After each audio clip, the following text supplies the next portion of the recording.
পবিত্র রমজান মাসকে সামনে রেখে স্পিকারের শব্দ থেকে মুসল্লিদের নিরাপদে রাখতে নামাজের সময় মসজিদের বাইরের লাউডস্পিকার বা মাইক ব্যবহারের উপর নিষেধাজ্ঞা জারি করেছে সৌদি আরব।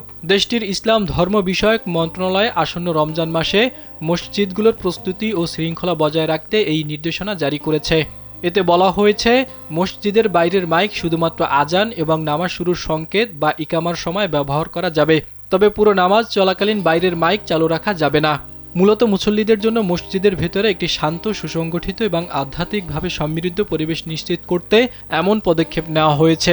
এছাড়া পবিত্র মাসটিতে মসজিদের আশেপাশে আবাসিক এলাকার মানুষের বিরক্তি রোধ এবং ধর্মীয় গাম্ভীর্য বজায় রাখতেই এমন সিদ্ধান্ত নেওয়া হয়েছে। এছাড়া ইফতারের যাবতীয় আয়োজন শুধুমাত্র মসজিদের নির্দিষ্ট স্থানে করতে হবে।